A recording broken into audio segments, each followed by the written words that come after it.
Welcome, ladies and gentlemen, and good morning, good afternoon, and good evening to all of you as per your location on the globe. Now, I welcome you officially to day 3 of the conference. This is the last day, and this is Sunday. I welcome you all on Sunday. I hope you enjoyed day 1 and day 2. And ladies and gentlemen, believe me, day 3 is going to be awesome. So, to start this day 3, let us all welcome Miss Adriana James from Australia. And she is such a legendary personality in NLP world and holds such stature that I am afraid if I read the full bio of Adriana, that would consume the whole 90 minutes. So to introduce her in brief, Adriana James is an expert leader in the field of neuro-linguistic programming, NLP coaching, and timeline therapy, something very unique created by Mr. Tad James and Adriana. In 1994, she was awarded Woman of the Year by the American Biographical Institute for her achievements and her leadership ability. Adriana got trained from Dr. Tad James in the science of human potential and performance, NLP, and in 1998, she became a certified trainer of NLP.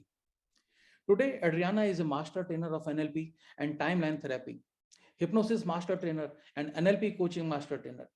And she has earned international recognition as one of the very few successful women NLP master trainers of NLP across the globe. And she has built on the foundation of Tad James' work and added new processes and paradigms to the evolving field of NLP and timeline therapy with developments in health, relationships, and the body-mind connection. She has developed the NLP coaching trainers training and a new technique in the timeline therapy. She has also developed the marketing NLP training designed to assist NLP practitioners and master practitioners coaches, as well as NLP trainers to market themselves successfully. Wow, I'm also a prospect. She has published bestseller books, Values and the Evolution of Consciousness and Timeline Therapy Made Easy. She also co-authored with Tad James the books The Secret of Creating Your Future and The Lost Secret of Ancient Hawaiian Huna. So friends, let us enjoy this learning from Adriana James in this very special session, Values Alignment in Business, a fad or a necessity. Please welcome Miss Adriana with a virtual round of applause.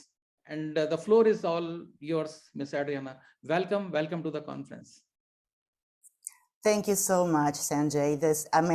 After this wonderful introduction, I have to live up to it.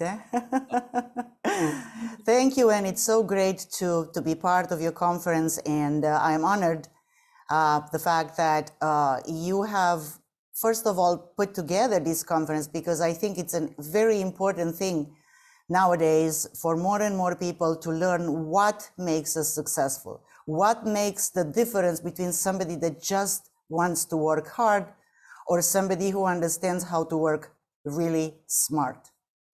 And so therefore I was thinking, what can I offer your audience today?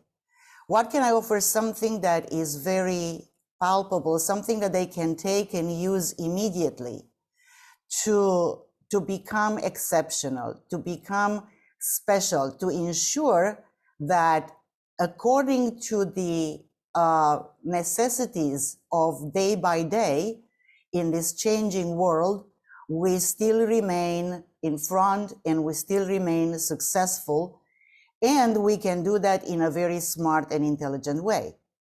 So I was thinking that aside from the fact that NLP can be, as you know, and probably your audience also knows, NLP can be used pretty much in all areas of life because it's a process-based set of techniques, not a content-based. So it can be applied pretty much everywhere.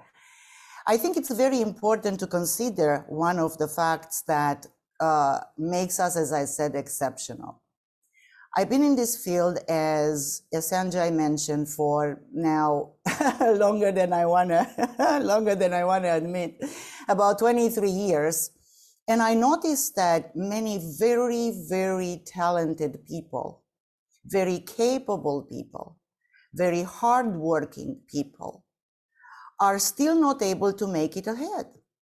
And they work a lot, and they are not afraid to put in the hours every single day, including the weekends. And then I said, what makes the difference? And I started researching the area of values about 10 years before I wrote the big tome book, which you can see there, which is about this thick. And I did a lot of research in that domain, and I realized, well, here is the thing. There is something that we can change that makes that difference between somebody who is truly successful and somebody who, despite how hard they work, is not. So that's what I would like to share with you now, if that's of any interest to you. I mean, would you like to be ahead? I mean, it's a changing world, and the situation's changing beyond what, and with a speed that leaves a lot of people behind.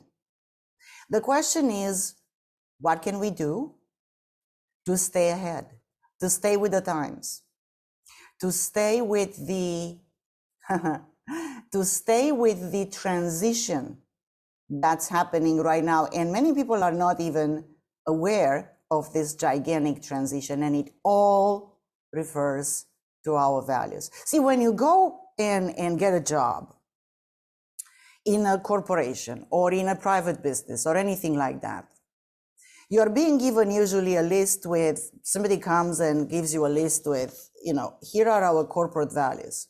And you're prepared, you go there and you go, okay, depending on what you want to be, what you're applying for, or for the job that you have, you're thinking of acquisition, you're thinking of retention, you're keeping customers happy, you are thinking of customer touch point, you're thinking of the cycle of relationships in business, you're thinking of the touch point, as I said, and so on and so forth. You're thinking of all this, and you get all this list of the corporate values, and you take the list in your hand and you look at them, you say, this looks good.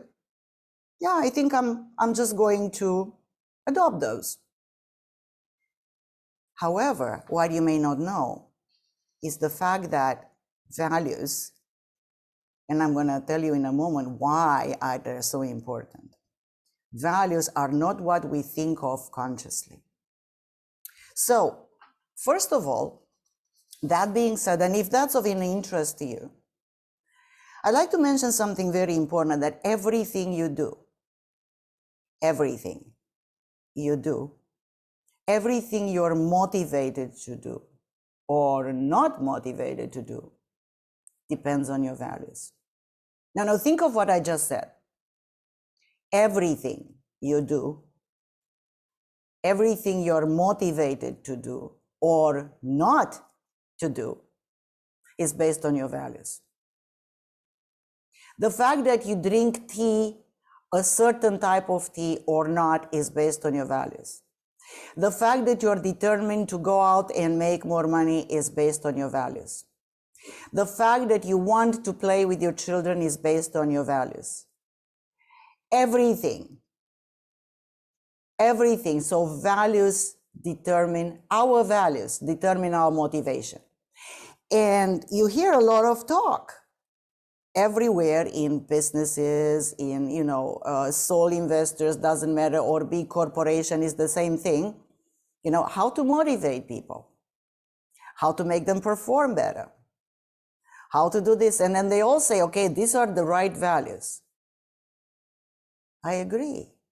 We do have values that are common in our society, wherever we are in the world.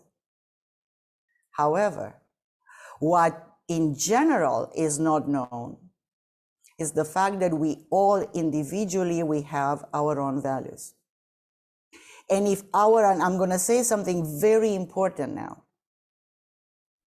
If our own individual values, which we may not be aware of, because many of them run at the unconscious level, if our own values do not match with those wonderful values that you receive from that business or corporation when you go to have a job, then we have a problem. Doesn't matter how beautiful those values may be. Doesn't matter how much you say at the conscious level, yeah, those are good, I'm going to adapt them. But if your personal values, and as I said, which you may not be aware of consciously, don't match the values that you've been given, then we have a problem. Now imagine this, you have a team of people, you have a group of people you are working with. It's your team, if it's your own business, right? Or you are part of a team that you're working together with in a corporation or in any organization, as a matter of fact. And then you have, let's say, 10 people. I'm just taking a number, right? Or 20 people or 100 people, doesn't matter. It's the same thing. But let's say you have a team of 10 people and you want to increase the productivity and you want to increase the working together of all these people so that they all pull ahead in the same direction. And you give them the values and you go, we should do all this. But individually, all these 10 people have 10 different sets of values and they pull in 10 different directions unconsciously. How's that going to work? Well, I tell you, it's not going to work very well. And it's called misalignment. Now imagine that you could change those values, agree with the people, and that's what I'm going to share with you today. Agree with the people what common values they could have. And then you can change those values so everybody has the same values in the context of your work there, not in context of your life, not overall, but in the context of your career working there or in that business. Would that make a difference, you think? Oh boy, will it make a difference. Because all of a sudden, all these people pulling in all the... Here is the easiest way to think about it. Think of a 60-watt bulb in the middle of a room. Yeah, a normal bulb. The light will go in all directions, right? And maybe a 60-watt bulb won't even give you that much light depending on how big the room is. Now, you know why? Because the light goes in all directions, the light waves. Now imagine you take all the light waves and you put them all together in one single direction like so. It's called a laser, by the way. A laser of 60-watt laser goes to the moon and cuts through steel. Likewise, in a team of people, when you align the values, remember, the word is align the values. All those directions, individual directions, get all in one. And the performance of the team is increased exponentially. And it becomes easy. There's no more conflict. There is no more, oh, okay, I'm going to do this just because you asked me. I don't really like it, but I'm going to do it. No, none of that. Because everything becomes easy. So I would say that if you're smart, and I know you are, what you should do is to learn how to align values in a corporation or in a business and put together all the people that are working there having the same type of values, which I said you agree with them by negotiation. Everybody knows what those values is. It's nothing covert. And you will see the difference. Because as I said, as we began, if you want to keep up with the times, if you want to keep up in the transition that we're experiencing in the world, you can't just go with the flow, in America we say, I'm going with the flow, man. No. Going with the flow won't take you anywhere. You want to be exceptional? Here is what you need to do. So first of all, I want to say that for everybody's understanding, there is a big difference, because when I talk about values, people think that values is what we like. No. Our values are what's important to us. Yeah, let's say that your backyard is messy. You live in a house and your backyard is messy. If you go and clean your backyard, even if you don't like it or you don't feel like, it means it's important to you. Let's say that you hate to do your paperwork. You just don't like to do your paperwork. Oh my God, it's such a drag. I don't want to do it. But you do it nevertheless. You do it because it's important to you. Let's say you don't like to exercise. You don't like to walk. You don't like to do anything that's good for your health. But you do it. It's important to you. That's why you do it. So there is this difference that's very important. That's very, it makes the whole difference to understand that values are not what we like. Our own values are not what we like or what we dislike, but it's what's important to us. So in a team or in a business, the question is what's important to the people, not what they like. This is a very important distinction. And it's good for you to know as we proceed. So, second point I want to make is that every person has values. Probably you heard, because I have, in many places in the world, talk about, oh, this person doesn't have any values. That's not correct. That's absolutely not. Everybody has values. Now, their values may be different from yours. Their values may be different from the organization, the business, the corporation, and so on and so forth. Yes, there is no such thing as a person without values, because everybody is motivated by something. And when I say the word motivated, immediately you should think values. The moment I say the word motivation, everything we do, remember I started by saying that everything we're motivated to do is related to our values. That's how it works. So number one, values is not what we like, but what's important to us. Number two, every person has values. Number three, every individual set of values is different from another's. I already said this. So if you have problems in your relationship at home, it may be that your partner, your spouse, may have different values from yours. If you have a problem with your boss, with your manager, with an employee, probably because they are having values that are different from yours. They are motivated by something else. So then how do we find out? How do we find out what values do we have and how do we put them together? So first of all, it's very simple. The question to elicit values is, I wrote it here on this flip chart, and it's a very simple question. What is important to me in the context of my, and I put a blank there, could be career, yeah? Because we're talking career and business, or business. So what's important to me in the context of my business? If you ask this question to somebody else, obviously you're going to say what's important to you in the context of your career or your business. Be careful though, because you need to stay in the context. What do I mean by that?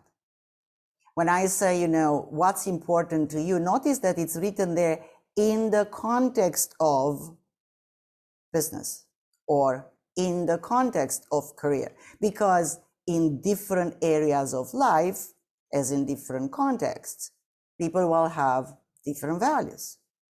So don't go all over the place, stay in the context. Yeah? So the question is very simple, very easy.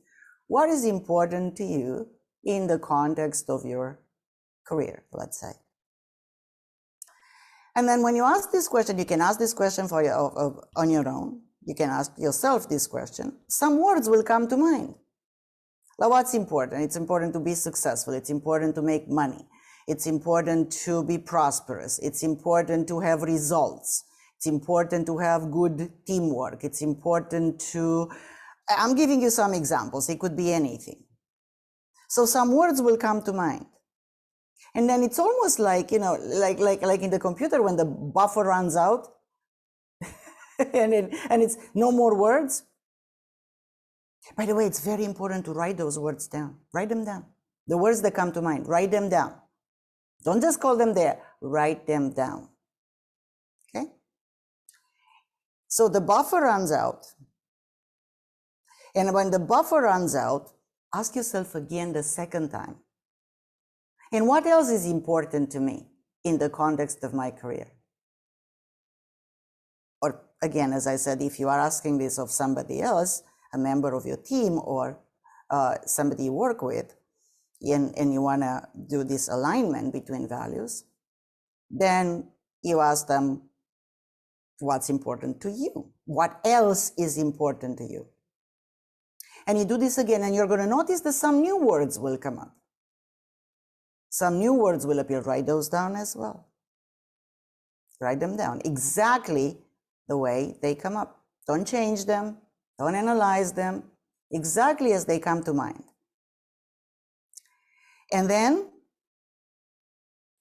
once you've done this, you're going to see the buffer runs out again, the second time. The buffer runs out the second time. And so, do it again, the third time. So ask yourself again, what else is important to me in the context of my career? Okay? So that being said, now and then maybe new words will appear. Now you have a set of words, a bunch of words that you wrote one underneath the other, one by one as they came up. So as they came up, you have a list of words. Now, as quickly as you can, and I mean as quickly as you can, don't spend a lot of time thinking about it. As quickly as you can, ask yourself the next question. Which one of all this is the most important one to me? If you work with a team, ask them, okay, so now as quickly as you can, ask yourself which one's the most important. I know they're all important because they're all your values, of course. Of course, they're all important. But one of them is most important than the others. And then put them in order. Okay, which one's the most important? You need to trust yourself in this one. You don't sit there and oh, this should be, this would be. No. No, that's not good. You want to do it fast. You want to do it fast and trust yourself. So what's the most important? Then what's next? What's next? What's next? What's next? And you put them in order. And then rewrite them in that order. Okay? Pretty simple, pretty straightforward, no big deal until this point. Okay? So I hope this makes sense. It's really good. But now we're coming to the gist of the matter. And I'm going to share a screen with you. Okay, let's see. Share screen. It should appear. Okay, there we go. It should appear on your screen right now. Good, it's on your screen. Perfect. So here is how this is what makes the difference. And it's written there, corporate values alignment. So prior to the meeting you're going to have with your people, you meet with the highest member of that team. Or if you are hired to do this as to work with somebody else that's hiring you for this project, you have to have a meeting with them. And you elicit that hierarchy, their values, exactly the way I explained to you right now. Exactly, you do exactly what I explained to you a moment before. That's pretty easy, pretty straightforward. Yeah? Then, in discussion with them, you elicit in hierarchy the suggested values from the team. So the highest member will have some idea. Okay, I would like my team to have these values. I think it would be good for our business. I think it will propel us forward. I think it will make us successful. I think it will keep us with the times, with the automation, with the introduction of more and more AI. And we want to stay with the times and be ahead of the curve and all this. So what I just said, there are some words that could be values. So there are some suggestions for the team that this highest member of the team will have in their mind. That's number 3. I hope this is clear. So elicit from them and put them in order. Hierarchy simply means put them in order again. The suggested values for the team. Then, once you've done that, you meet with each member of the team individually and find out what their problems are. What are the problems that you encounter?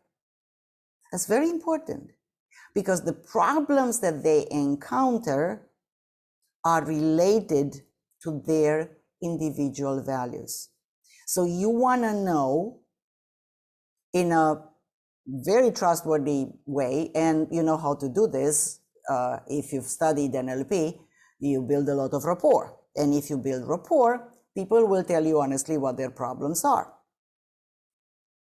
So you write those problems down and you make a note. And then, number 5, you build motivation for the future values alignment meeting by showing how the meeting will solve some of the problems they have. So that's what you do. You are showing them here, exactly as I did at the beginning of this talk. If you don't remember, go back and re-listen.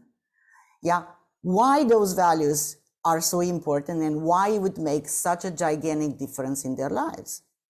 So that's what it means at number 5, build motivation for the future values alignment. This time, you build motivation for them to participate in a future meeting where you're going to do the alignment. Yeah. Then number 6, you elicit individual values from each member of the team and you hierarchy them. So you do the process of asking them the question that's right here. What's important to them in the context of their career, individually, yeah, put it in order, and save this information for later. And set the date of the meeting then. Now on your own, separately, check for the relationship between each individual's values and the values that the highest member of the team suggested for the team. Is there a relationship? Are they similar? Look at the values from each person. Let's say this person gave you these values, and then you have the values suggested for the team. Is there a match? Are they similar, or are they totally different? Because if they are totally different, you're going to have a problem, because that person is not going to be aligned with you or with the highest member of the team, obviously, because they'll be motivated by something else.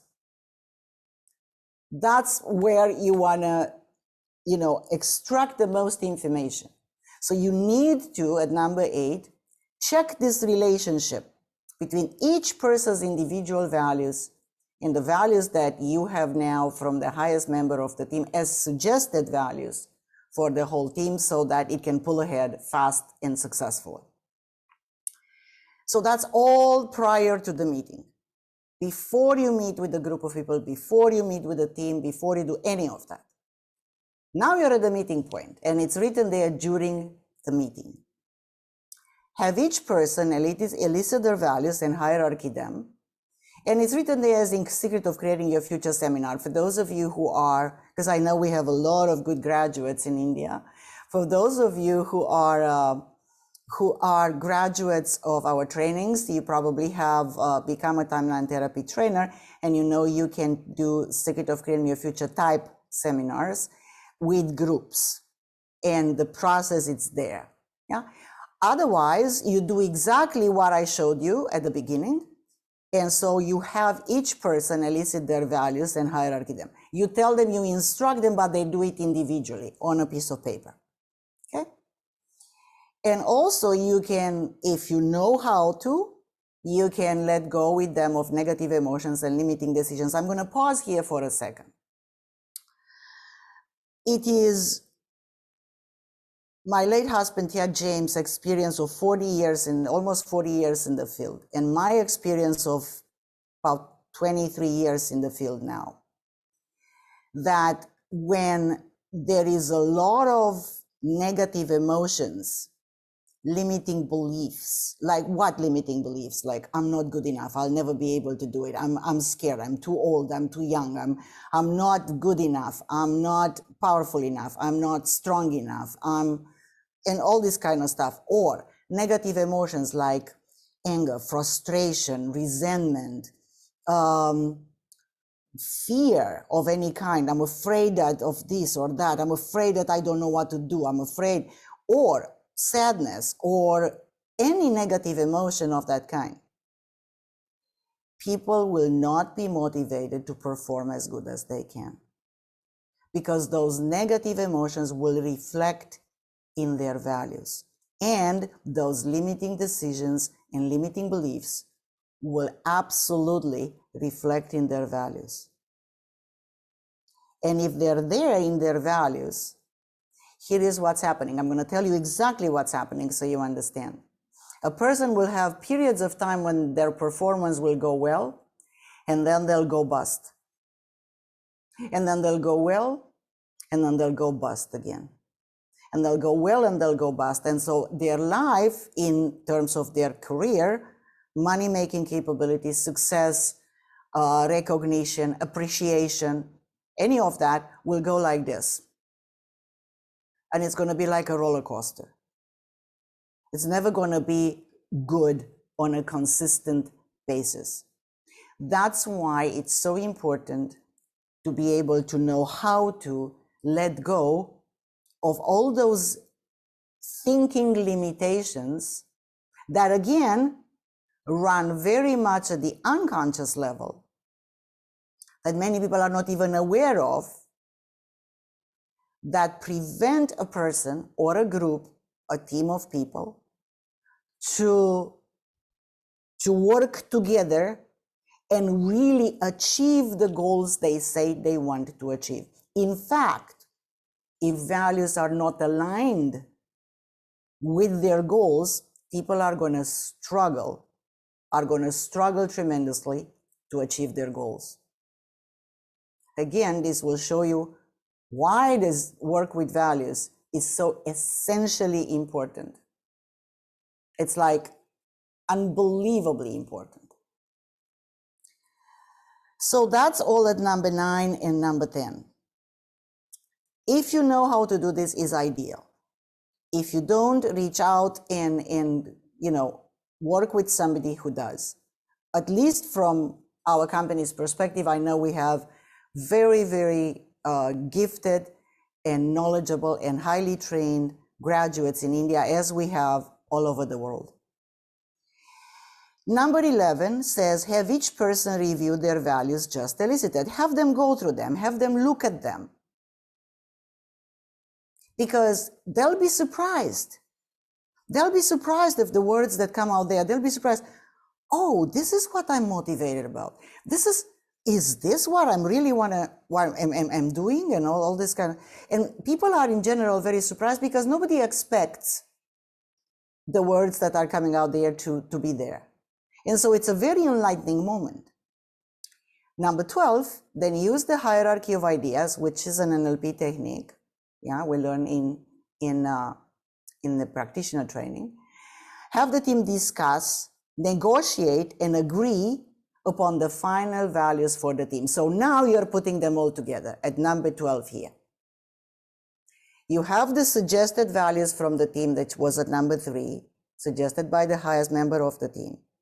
You have the individual values of all people, and you go, okay, so what about this? What about results? Do we all want results? Yes. It should be the first value, the second one, the third one, or where should it be?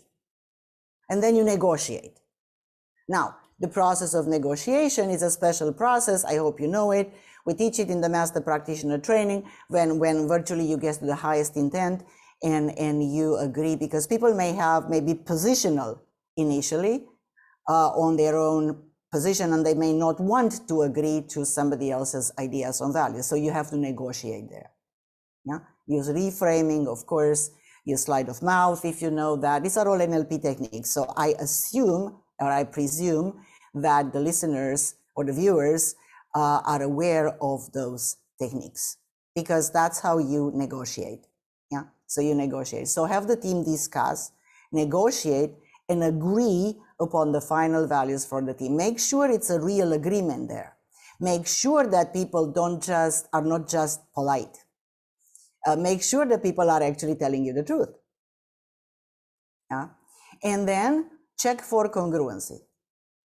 Congruency means that there is nothing that would prevent people, no barriers, no blockages, no parts, no conflicts that would prevent people from truly aligning their values with each other. And in the NLP, if there is any congruencies, you may remember also there is the process called parts integration. So if it's any incongruency there, use parts integration to integrate those parts. Yeah. So now you've got the agreed values. They're congruent, everybody agrees, everybody is congruent with this. That's at number 13. And then you move at number 14 and you type, the agreed values up. You can type them nicely or in color, print them out, yeah?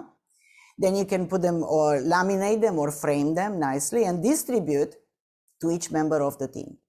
So if they have separate offices, then they put them in separate offices, or they have each in their office, or if they have separate tables, sometimes people have the same big room and they work next to each other, or even if they work from home online, it's the same thing. It's the same thing. They have them handy, they have them on their working table, they have them next to them all the time. Very important, yeah? Good, now you're done with the meeting. And after the meeting, you meet with each team member and change their values individually. Now, changing their values, it's a technique that is also part of the values section. And I hope you know how to do this. You use submodalities, mapping across technique. This is a technique from the practitioner training, yeah? And you change the submodalities of the values in such a way that you put them in the right and correct order in the hierarchy. It's a completely different topic. And I assume that those of you, and I assume, I hope that you are trained at a master practitioner level. If not, you should be, because it will make a gigantic difference. Then you change their values individually. So now each individual in that team or group has the same values, the same order, with the same submodalities. Without this step, all you have done so far may not work, because all you've done so far, you've done it at the conscious level. Changing the submodalities will make that change at the subconscious level or unconscious level. I hope this makes sense. And then number 16, once you've done that with each individual member, all is done, all is clean, everybody has the same values. At number 16, you meet with the highest member of the team and make sure their outcome is to their liking. What does it mean? Well, again, from NLP, you need to remember that there is such thing as a strategy that makes a person reassured that they have achieved their goals. So if you're hired to do it somebody else, they definitely want to be reassured that what you've done worked. If you're doing it on your own, run your own reassurance strategy. If you know it, if not, make sure you do. Yeah. So, and run the reassurance strategy to make sure that the outcome that you set up to have from the very beginning is achieved. And so this is the whole process. This is the whole process of how to align values in a group, in a corporation, or even in a small family business, for instance. It's the same thing. Do not assume that, for instance, if you're working with your brother or with your cousin or maybe your father or mother or whatever is involved in the business, automatically you will have the same values, because you won't. Remember, I started by saying one very important thing. Everybody has values. Only that another person's values may be different from yours. And most likely they will be different from yours. So that's the whole process. Now, you need to think very carefully, or the person that's deciding the highest member of the team, you need to think very carefully what are the most beneficial values according to the times and the direction the world's moving in. Because if you're moving backwards, you're not going to be successful, obviously. So you have to do some thinking about this. You have to do some research. You have to do some understanding of the changing times. So let's face it, a big change that happened all over the world, no matter where you are in the world, since last year, is the fact that we've been very much, because of the situation with the pandemic, we've been under lockdowns. Now, there are many people who couldn't switch on working online because their business was in retail, or they were bound to a brick and mortar, what we call brick and mortar location. And those people are suffering tremendously. Now, there are also people that switched immediately from doing, live interaction with customers to doing online interaction with customers. By the way, that's a switch in values. That's a switch in values right there. Let's say, is a value called being flexible part of your values in career or business? Because if it is, you'll find it very easy to change. If it's not, you may, I'm saying may, it's not necessarily so for everybody, but you may have problems because you're sitting there waiting for, all this to go back to the old ways. And it doesn't. It doesn't. The world has changed already. So before you even begin to do the corporate values alignment, you need to think. You need to think very carefully on how specifically you're going to determine what are the most important things. I see a question in the chat, and is, can I elaborate at step 9 and most importantly at step 12? Sure, I'll be happy to. Let me put that back on the screen for you. Sure, I'll be very happy to. Good, so step 9. It says, have each person elicit their values and hierarchy. So it says there in brackets, as in the Secret of Creating Your Future seminar. Actually, it is exactly what I showed you at the very beginning. So you ask each individual, I know you've done it, but you want to do this together in front of the group, with all people together at number 9. So you are sitting in the meeting with them. Let's say they are around the table with you, okay? This is during the meeting. And so you ask them the question that's here on the slide. What is important to you in the context of working in this team, or working in this business, or in your career working here? And you instruct them to write down the words that come to their mind. You're going to see people writing, okay, they're going to write down this. They're going to write their words, whatever comes to their mind. Instruct them, this is an important point, instruct them, please, to write the words as they come to mind. Do not reinterpret them. Do not analyze them. Do not write something else. So instruct them from the beginning to be quick. The first words that come to mind. So what's important to you in the context of a career? Well, I want to get results. I want to be successful. I want to make a very good profit in my business. I want to have a good team of people to work with. I want to have trust. I want to have cooperation. You see, all these are words: cooperation, trust, team, and so on and so forth. Those are values. So instruct them to write them down like that. Remember, please, that after the first set of words, they'll be empty. It's going to be kind of like, exactly as I said, the buffer will run out. It's like there is nothing more. Ask them again. What else is important to you in the context of your working here or business or career or whatever? And you're going to notice that other words will come up again. They will notice that, the people. So you do this again, then the buffer will run out again, and you do it a third time. Good, now people have written their words. Yeah, they are as they can.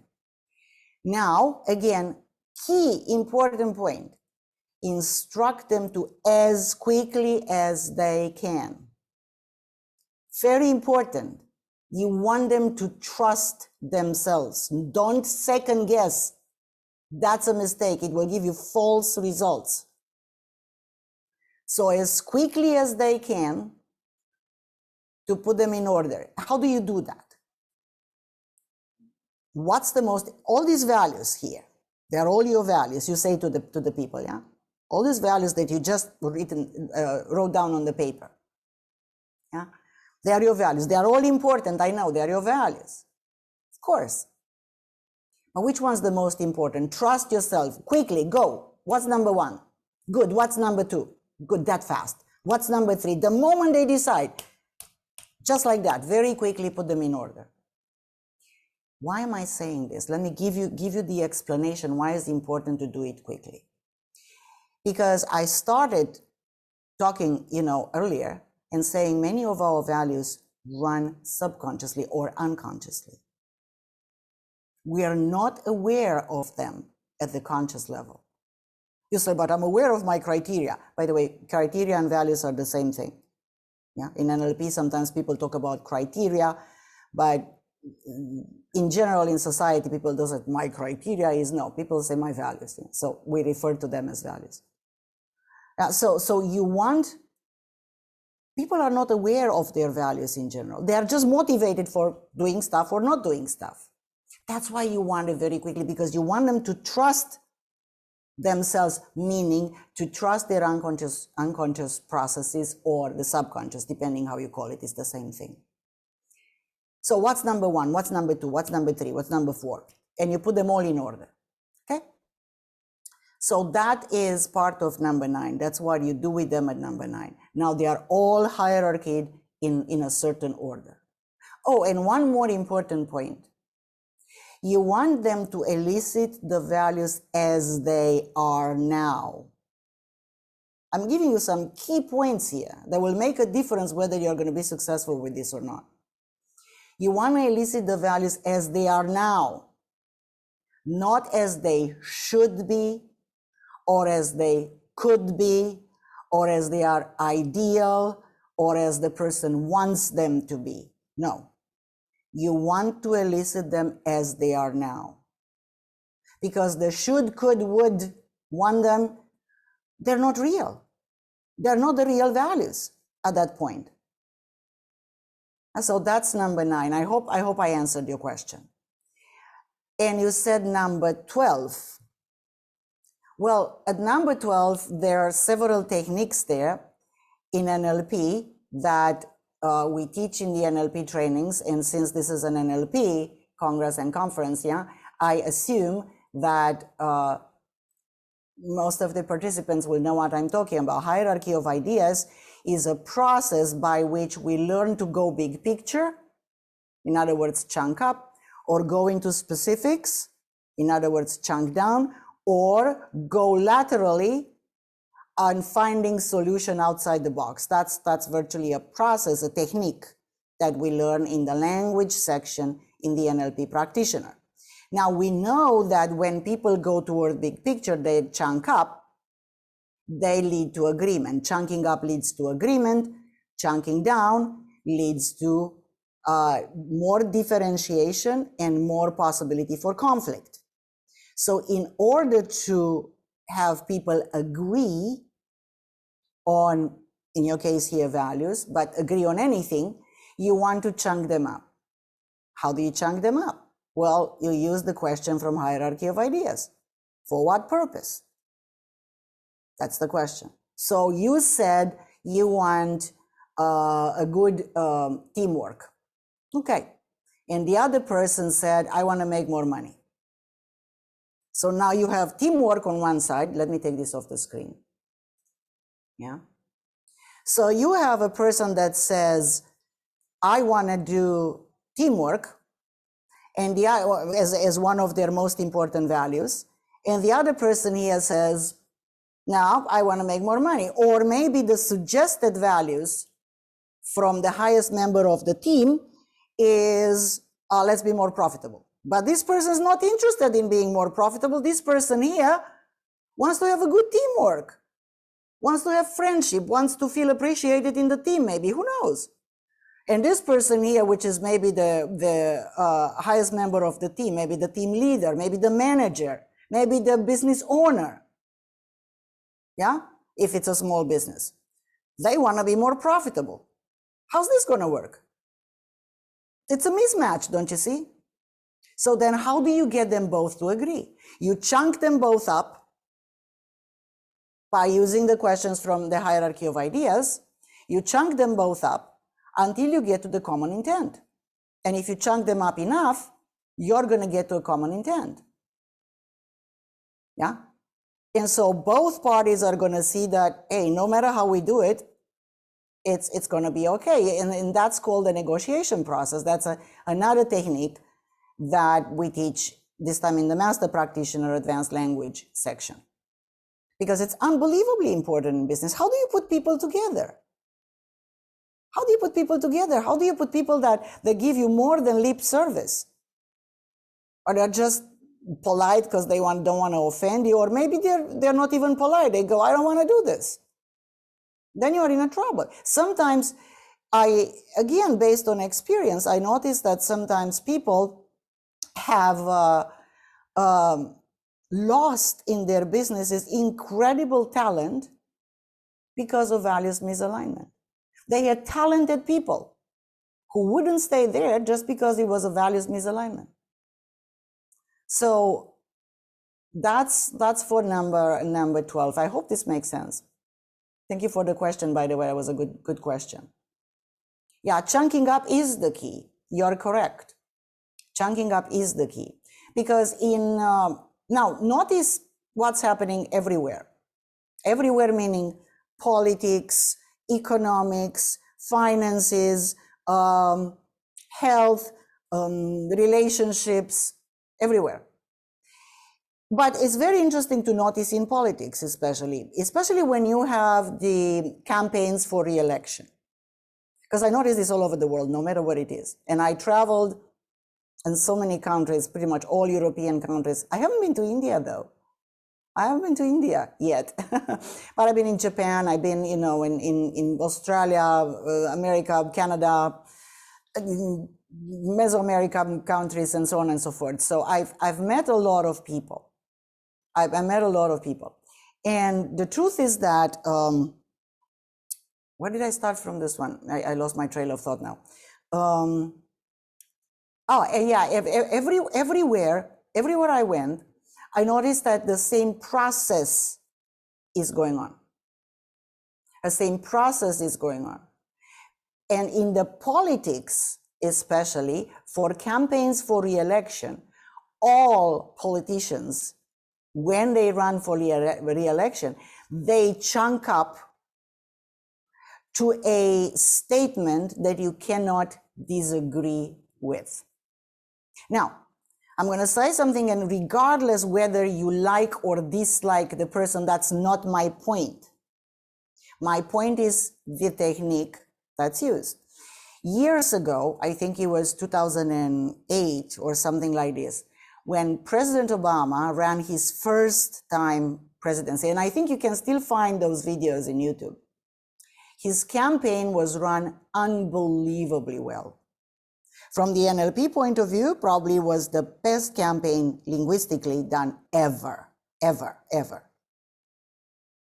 You have to admire excellence. It was fantastic.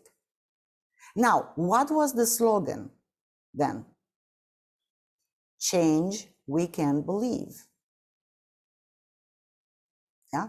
Now, this is a very abstract, high chunk statement. How can you disagree with that? Yeah, we all want change. We were tired of what was going on before. Yeah, we all want change. And we want to believe in it. How can you disagree with that? Or a statement like, let me give you another example, completely separate from President Obama's campaign. Yeah. Let's say you have a statement like peace in the world. How can you disagree with that? Everybody wants peace in the world. health for the planet. How can anybody disagree with that? But notice that all of these statements are very, very high chunk, very much abstract. So the theory is always, you want to get agreement, chunk up. You want to get disagreement, chunk down. Therefore, when you negotiate to align values, to have people agree to change their values, yeah, then you have to chunk up. I hope this makes sense. Did I answer your question?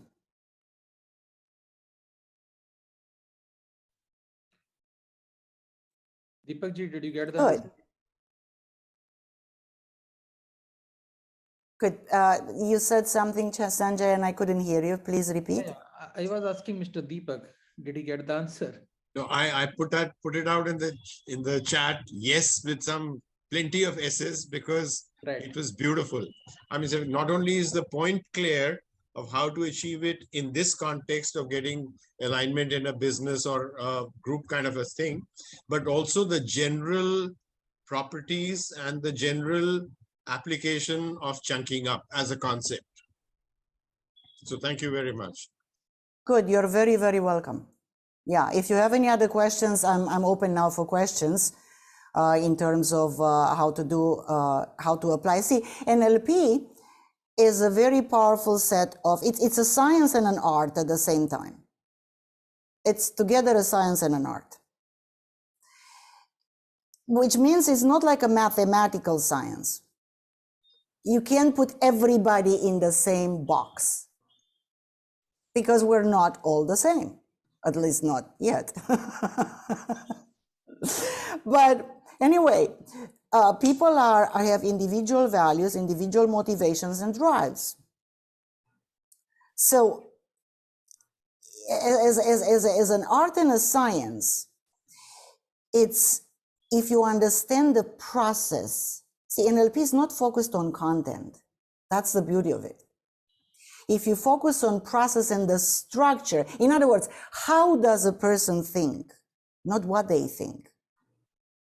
In the world in general, everybody's focused in the box of what people think. What do you think about this? Why? The question is why and what. Now, with NLP, what we learn, and this is one of the key differences again between NLP and other disciplines. Yeah, it's the fact that we're focusing on how do you hold that in your mind? How do you think? How also gives us the strategies. What strategies are people applying to be motivated, to be decisive or not, to be reassured or not?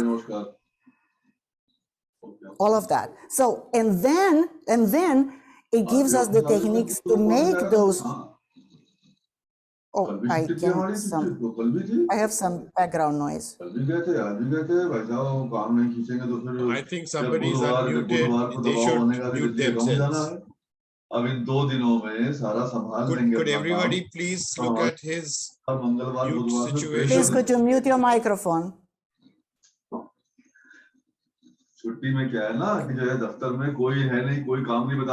Can you please mute your microphone? Hello? Excuse me, I'm doing it.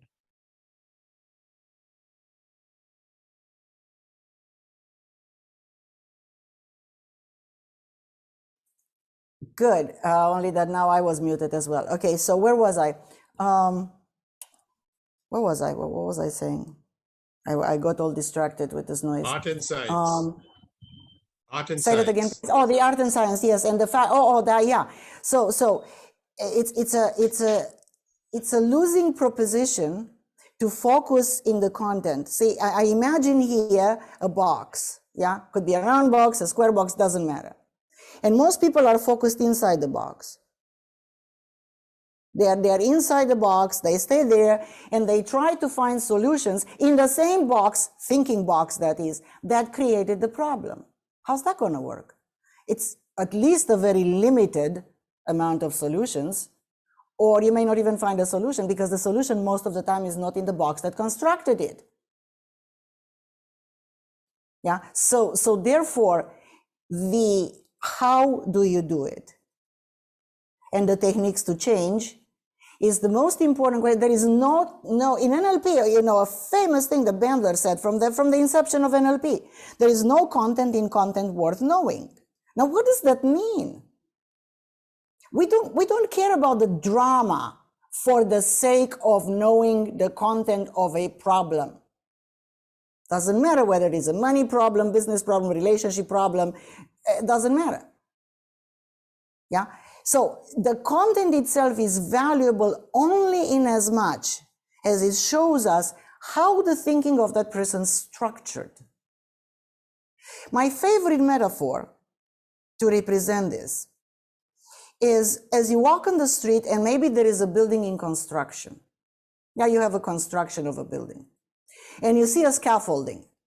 And if it's a big city, usually they have that net over the scaffolding. So if it's a big construction, so that, all the debris doesn't fall down on the pedestrians. And you look and you see, here is a big scaffolding, one piece, right? It's the same thing when a person comes to you and says, I got this problem in my business. They call the problem, I put it in air quotes here, like the scaffolding. But like the scaffolding, the problem's not one piece. It's made out of bits and pieces. What's a scaffolding? It has the bars, the bolts, the screws, the pieces of wood or the metal stairs or all this, which are coming separate and they are put together to make out of all these pieces what we call a scaffolding. Same thing happens when a person has a problem. That problem is made out of bits and pieces. Now, what are those bits and pieces? Well, first of all, it's the language, how they hold in their mind, limiting beliefs, limiting decisions, could be negative emotions, but we also have strategies. We have submodalities that hold in place what they like versus what they don't like. Maybe they have behaviors that are acquired during their life that now don't serve them anymore, but they run those behaviors unconsciously. What are those behaviors exactly? Maybe they have incongruency. Maybe it's a part of them that wants this and part of them that maybe they're indecisive. They cannot make up their minds.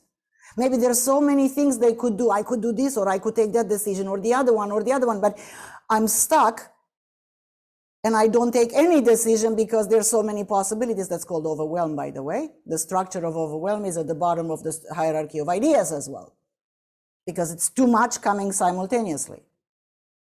And then people are just frozen. So all of these things and more are part of what we call the bits and pieces that construct that imaginary scaffolding I was telling you about. Now, what do we do here? And that's at least how we teach NLP, that's how I teach NLP, is to teach people to dismantle that. Because the power of NLP, my friends, the power of NLP is not theoretical. A theory everybody can learn by reading a book, by visiting, there are so many websites, by watching videos, and so on and so forth. The power of NLP is not in its theory. We don't sit around and talk about NLP. The power of NLP is what I call, and I borrowed the term, by the way, it's not mine. I borrowed the term from a financial lady, which is one of the experts in the world. But the term is actionable intelligence. So we learn this. What do we do with it right now? Because otherwise, it becomes like a very interesting intellectual exercise. Yeah, we're smarter now. We have learned this and that. So now what? What do we do with that? And I know, according to their values again, not everybody will be interested in doing anything. Some people will be just happy to, okay, I learned this, now I'm smarter, that's enough. I don't want to do anything with it. But I just want to bring to your attention the fact that the true power of NLP, and when I say the words NLP, you need to know, because I'm teaching this for all these years, I mean all four modalities, yeah, NLP, timeline therapy, NLP coaching, which is the business application of NLP, and hypnosis. So I mean all this package, and I do it automatically because that's how we do it in the Ted James company. Yeah, the power of all this, it's not in the theory. It's in, okay, I learned something. How do I apply this so I can make the changes I want to make in my life or in the lives of the people I'm with or in the business I'm in order to achieve the goals and the objectives that I set forth. See, everybody talks about, customer this and customer recruiting and retention and this and that, and everybody does the same.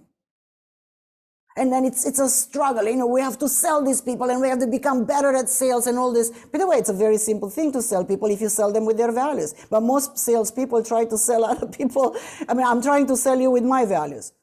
How's that going to work? It's not going to work. I need to sell you with your value. What's important to you? Not what's important to me. Strategies. How do you do it? Not how I do it. It's irrelevant how I do it in terms of a interaction with a potential or a customer that's already in the business.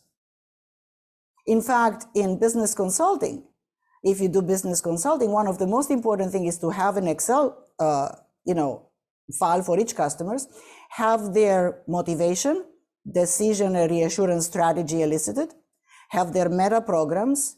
This is, again, a technique in NLP from the master practitioner, and have their values in business elicited. And if you have different business consulting people that work with customers, all they need to do is to have their sheet for each customer, and the customer themselves, they won't feel when you change business consulting going visiting them, because they'll be all attended inside their own needs. And so they'll feel taken care of. Therefore, what? They'll stay with you longer. They'll stay with you because they're happy. They're happy, they get results. It's no struggle. They feel you understand them. And that's the thing, when you speak in the person in front of you's values, the person in front of you's strategy, not yours, theirs. They feel you really understand them, and as you do, because you understand how they think. There is no value judgment. There is no righteousness. There is none of that. It's a recognition that this person thinks differently from me, and if I want to serve them, I want them happy as customers, which will make me happy as a business provider of services or whatever it is that you're providing. It's a win-win situation. It's very easy. To me, it's amazing that people don't do this, and we are not taught how to do this in the business schools, because it becomes nice, it becomes easy, it becomes a win-win. There is no struggle. There is no, oh my God, I need to sell you so hard, and finally you're going to say yes, and then I have to deal with your remorse and all that kind of stuff. No, that's not necessary for any of that to happen. So you can see I'm very passionate about all this stuff, because I see the benefits. So there you have it. All right. Good. Any other questions from you?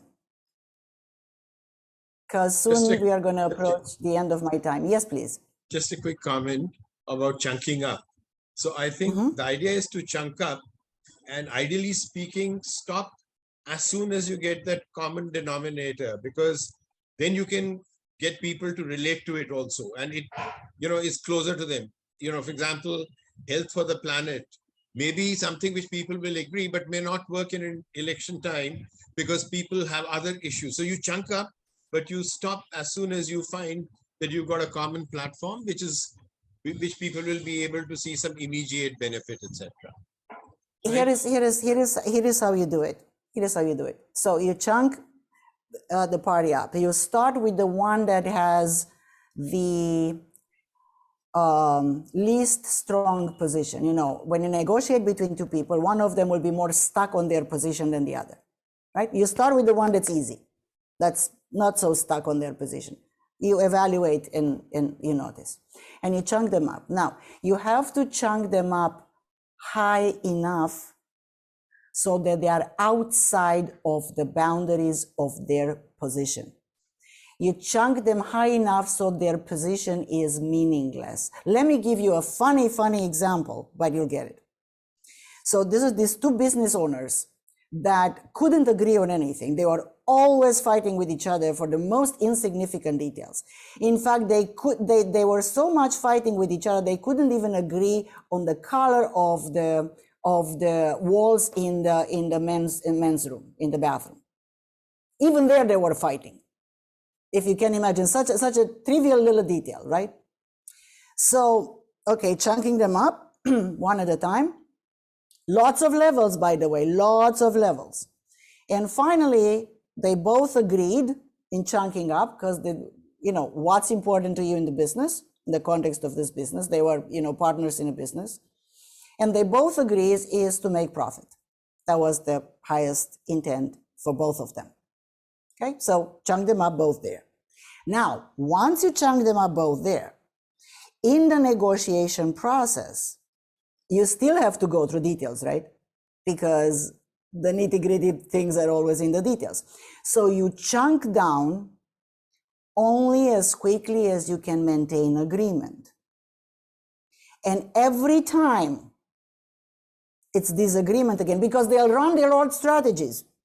They'll try to run their old strategies and argue again for their old position.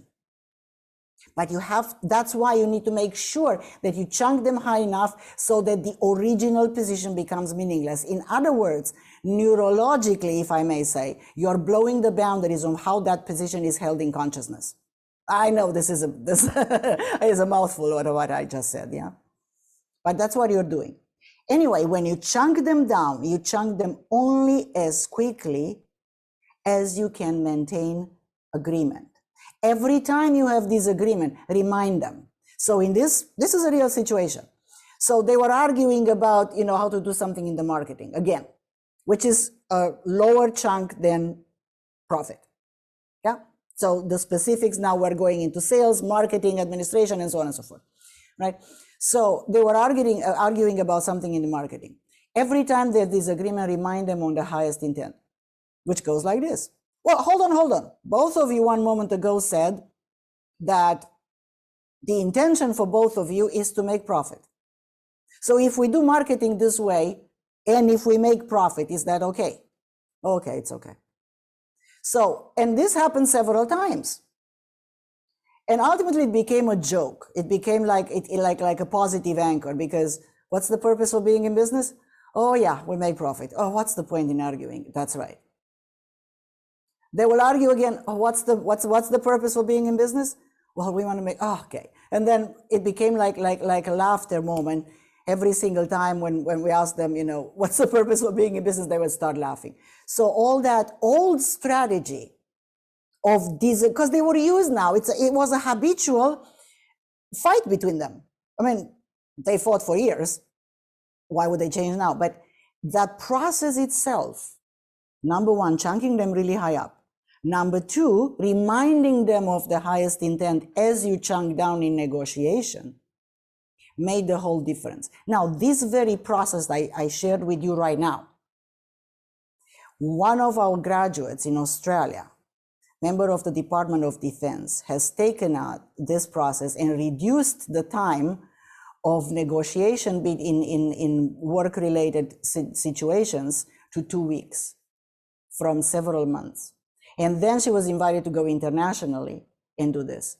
It's an extremely useful process. Again, I'm coming to what's useful, because NLP, what do we do with it? How do we apply it? I hope I answered your question. Again, more than what I was expecting.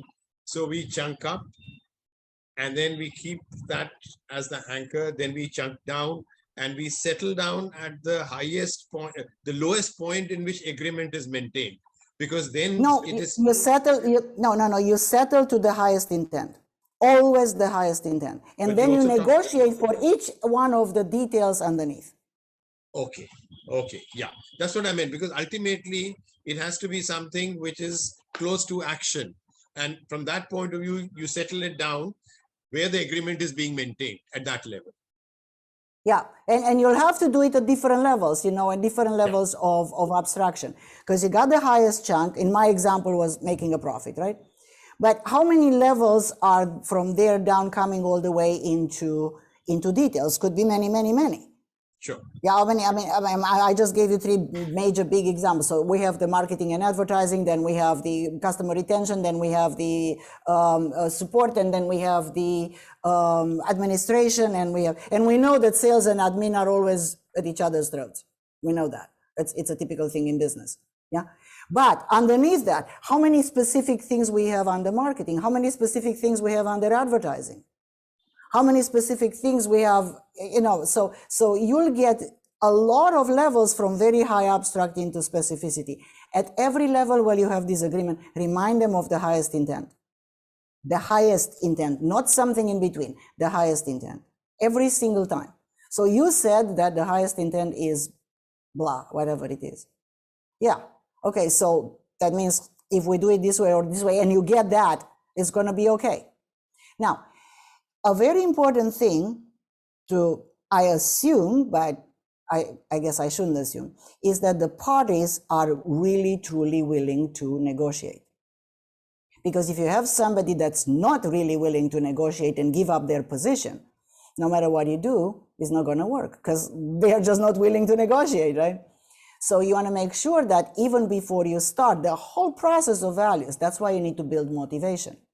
People are really willing to go through this process and are willing to go through it honestly. See, that's why you elicit their values before the meeting, because that will give you points on how to motivate them based on their own values. See, I'm going to share the slide again. 1 second. This is a little useful thing for you. Here is the thing. So you are at, notice that, so prior to the meeting, we have a number 2, elicit their values. Yeah, elicit his or her values.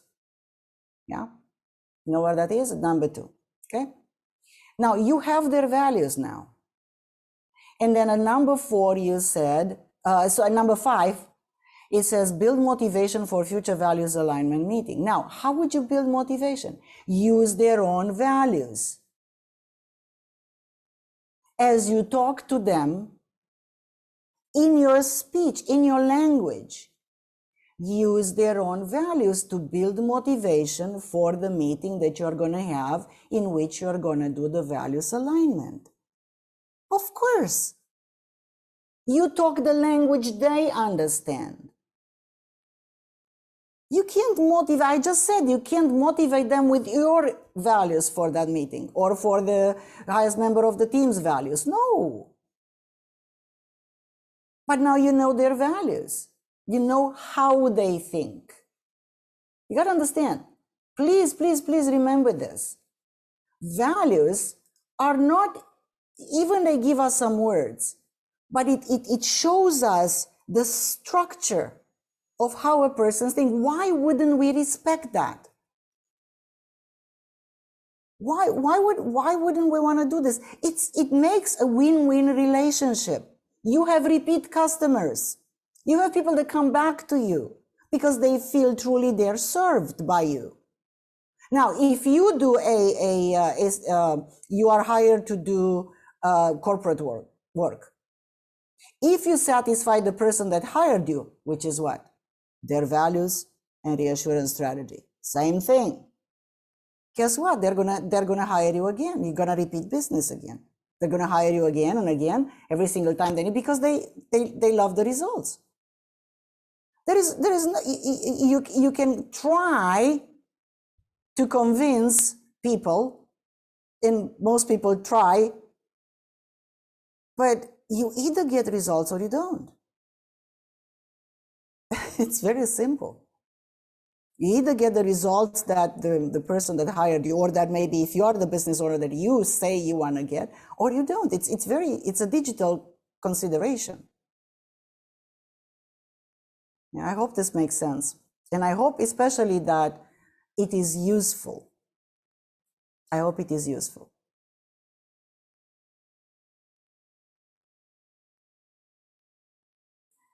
Good, perfect. All right, so how much more time do I have, Sanjay? Around 10 minutes or 8 minutes, whatever. Okay, so this is a time for questions. So if you have any other questions, now is the time, please. Yeah, thank you.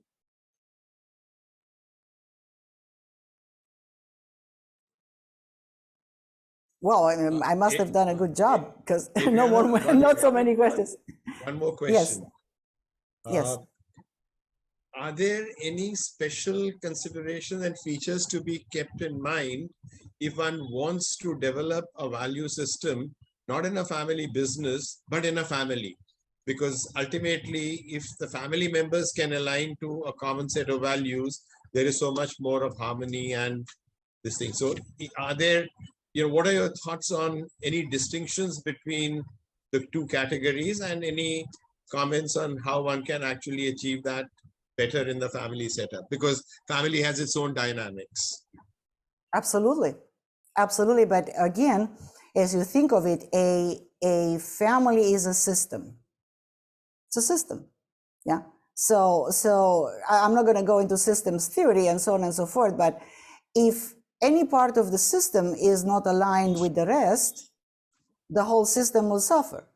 So your question is extremely valuable. Because indeed, values alignment in relationships, first of all, with your significant one, Partner.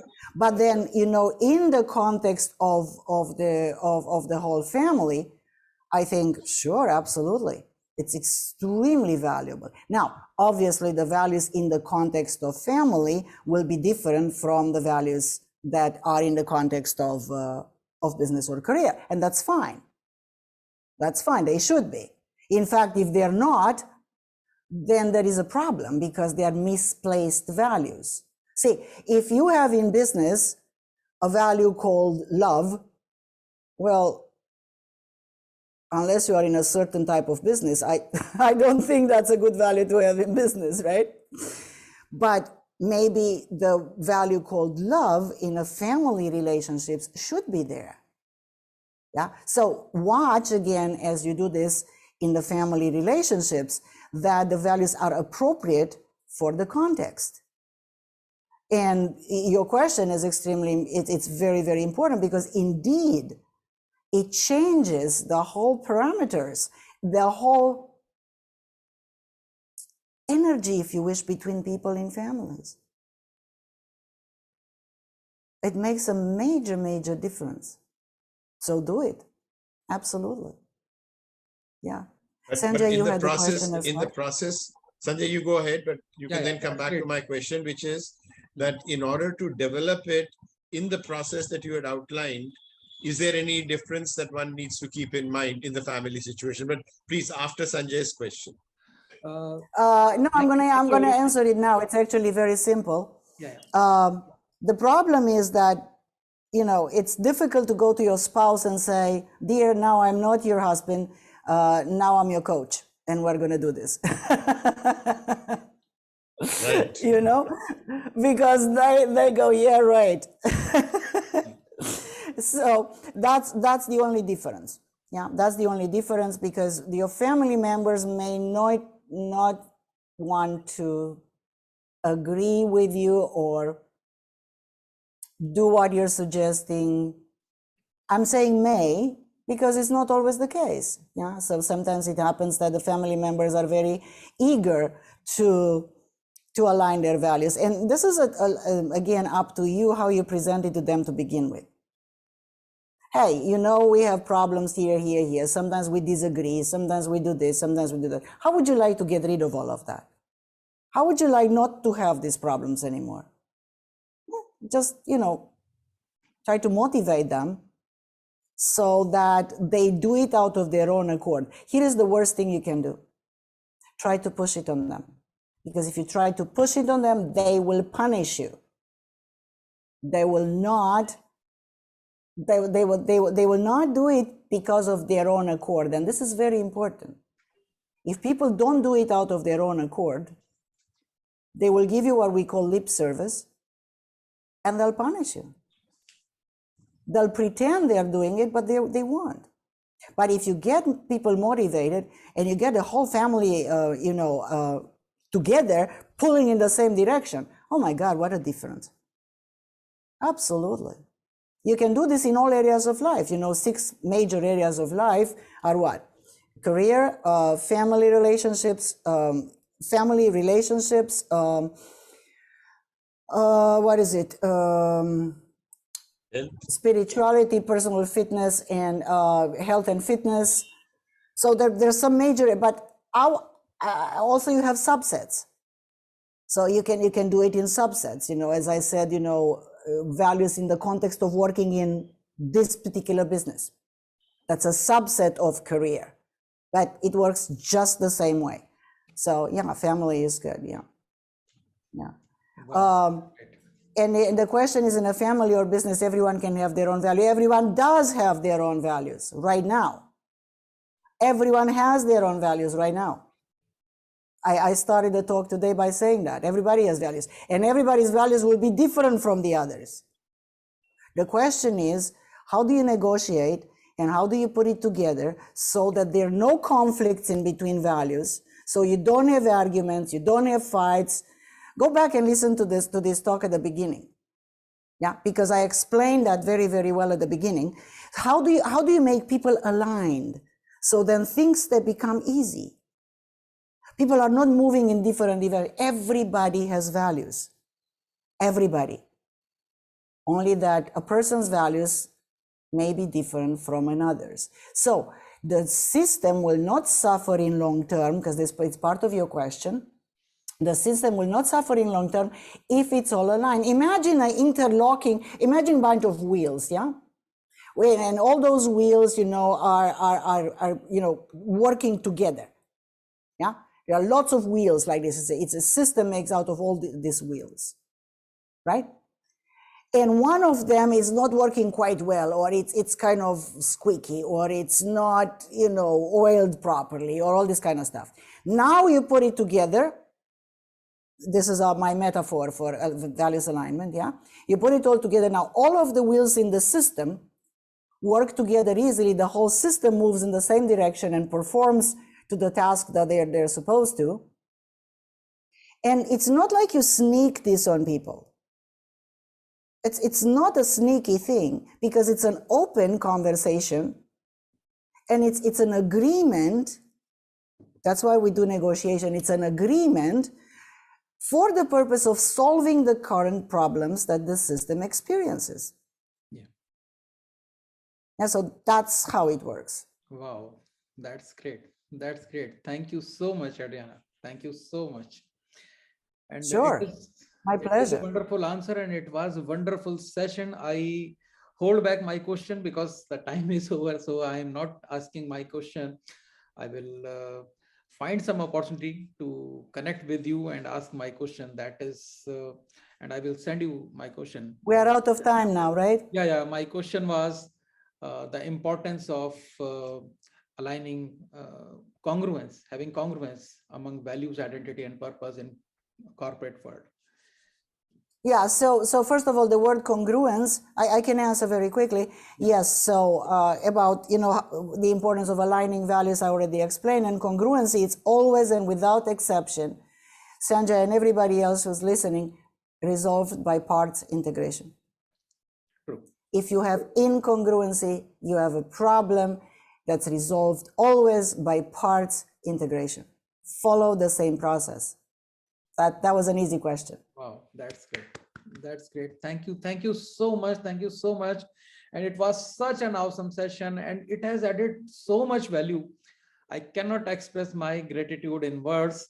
And I hope the people, the participants who watched this stream at Floor platform or at Zoom enjoyed it and enriched. And the people who will be watching later on in videos, that will be getting benefited. So this is so nice of you. I am thankful to you. Thank you. Thank you. It's been a real pleasure. I wish you all the best. And again, thank you for inviting me. I wish you all the success and teach this to as many people as possible in the world, because the world needs us. Yeah, thank you so much. And there is a link of feedback form for this super awesome session and all the other sessions as well. It is a common feedback form. Please use this and join next sessions. 2 awesome sessions are waiting for you. Thank you, everyone. Thank you. Bye-bye. Bye-bye.